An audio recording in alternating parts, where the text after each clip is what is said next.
Hello world! So I thought I'd showcase the new script I wrote for orbital launch. So if we go to the terminal, I'll get it ready. So this is using KOS. So the first thing we do is we go and pull from drive 0 and we copy a file called unmannedorbiter.ks and then some quotes of course to finish it off, and then we'll get ready to run it. Okay, so as you can see, we're going through the pre-flight checks. Turn that off for some visibility. Starts the countdown. 6, 5, 4, 3, 2, 1, and we're off.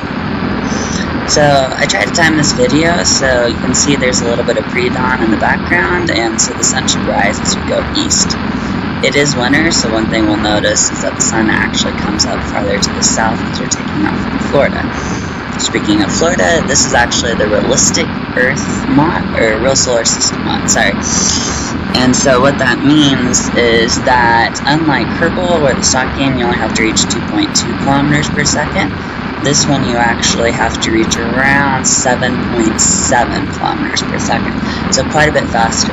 I am not using any part mods other than MechJeb and KOS obviously, so this is actually done with stock engines. It is really hard and a very expensive rocket. I think this one costs like 90,000 bucks to do. So basically we have an asparagus setup, and so I'll try to mouse over a little bit. So we have the two really expensive boosters with some liquid fuel tanks, and they're connected to other fuel tanks here. We'll try to rotate the rocket a bit. Actually, if we go away from the sun, we might get some light on it. Maybe, maybe not. Okay, so as you can see, I have extra fuel tanks here, and they're linked by a... there should be a fuel line somewhere on here. It's hard to see, but that allows it to drain longer. So the hard part about this script was actually writing it in such a way that it would go and figure out all the fuel tanks and be able to detect when one is empty and enter the stage. So there you can see that the small tanks are done, so now we're just burning off the main tanks for the boosters. So yeah, once we hit about 10,000, we're through a lot of the air resistance, so I tell it to pitch about 10 degrees east, so we're beginning to make our gravity turn at this point. As you can see on the right, here's a lot of good information. The main ones to keep track of is orbital speed. This is the one that needs to be up to about 7.7 kilometers per second. We have our asparagus, I can never pronounce these, so that'll probably get somewhere between 250 to 300, maybe bigger. I keep adjusting the orbital, the gravity turn factor, so we'll see exactly where it goes. Periapsis, so this is the lowest point in orbit, and of course to get a full orbit we need both these to be above 140. Unlike Kerbal where it ends at 70, this atmosphere goes up to 140, even though it's not very effective above 100k. So here's our orbital period, that goes to about an hour. Our time to airpass, so you can see this is increasing as we go. Inclination, so since we're launching from Florida and not the equator, we're starting a bit further north. Our eccentricity is about, so this starts at 1, but hopefully we'll get it down to 0.0302, we'll see. And as you can see, our altitude is increasing very rapidly, and we just started pitching farther, so now we're about 50 degrees. I did have to, one thing you'll notice, it says loosening steering. The script automatically wobbles quite a bit, so I had to increase the pitch, or increase the pitch prediction and yaw prediction to about 7 seconds, and the roll is about 5. So if you're curious how I got the asparagus staging, so what you do is there's the list of resources that you can pull up using KOS, and then you can check for the liquid fuel resource. So this one actually doesn't, this rocket doesn't have any solid fuel at the moment. And so then it checks through all the liquid tanks basically, creates a list out of that of all the ones that actually have liquid fuel, so either oxidizer or liquid fuel. And then so every time we do a check, every tick basically, and it goes through the list that we made. So it's not pulling from Kerbal again. But we do go through the list, and it says, hey, are any of these 0? If it's 0, it removes it from the list and triggers a stage. And it also keeps calling itself, because since these boosters are in pairs, so it only stages once, but it will go through and remove all the parts from the list. So as you can see, we're 113, so the atmosphere point breaks at about 140 is when we'll actually enter space. But you can see we're kind of getting a nice horizon view now. Zoom in a bit since we did have some staging. Another thing you'll notice, surface thrust weight ratio. So if you watch the video from the beginning, you'll notice this is about 1.4 when we started, and then it went up to around 2.5-ish, and then as we lost the tanks it goes up, because this is a really powerful stage compared to the vessel mass, which is dropping a lot. I think we started out with like 300 tons, so you can see how much we've lost through staging. But we have pretty good max acceleration, but this stage doesn't last very long, unfortunately. It takes a lot of fuel just to pump this one up here. But our orbital speed's about 4.9, so we need 7.7, so we're almost there. And it should stage in a second. There we go. So the only bad thing about this is, while it's pretty stable for most, you'll notice it does yaw a bit on this stage. So I also had to set the heading, so when I said pitching east on here, we're actually pitching a bit lower, because as we get closer to the orbit, it somehow drips upward. I haven't quite figured out why yet. So this is kind of to counteract, so that way we're not just blasting off away from Earth.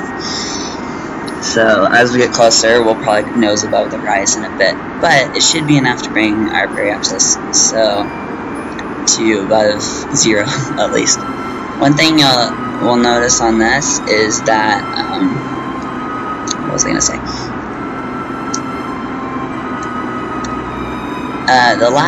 One thing I've noticed about Kerbal Space Program, the last 10% always makes the biggest difference. So you see we started with periapsis about negative 6.5, 6.7, something like that, and we're only at negative 3, so we've gone halfway, but we're way more than halfway through the flight, I would say, at this point. So there's the sun starting to rise, and the ship's pointing due east, so you can see how much we're actually in the winter. So the sun's far to the south of Florida, which I think is kind of cool that it's that accurate.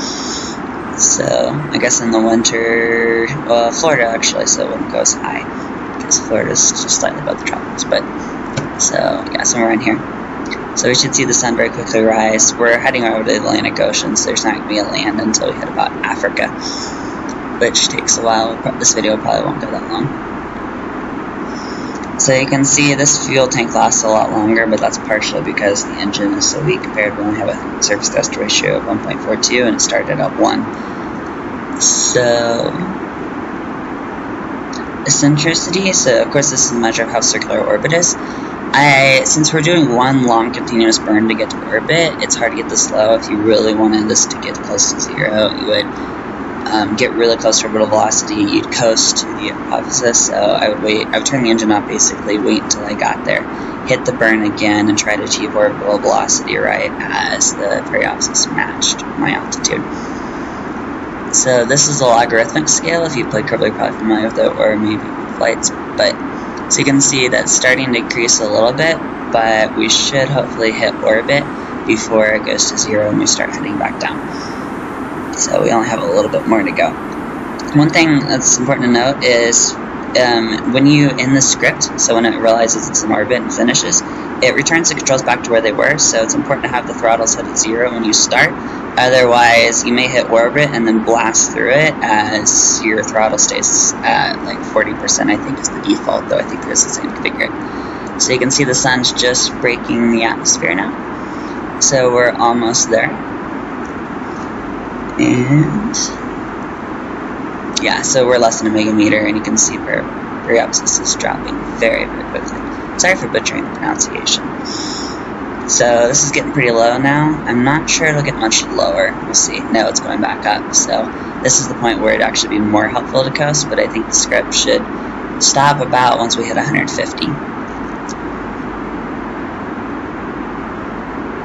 So you can see the camera, it detects that now we're not going to hit the planet anymore, so it goes for an orbit change. And yay, we're at 150 kilometers, so the program cuts the throttle, says the script finished, and then of course KOS prints out program ended.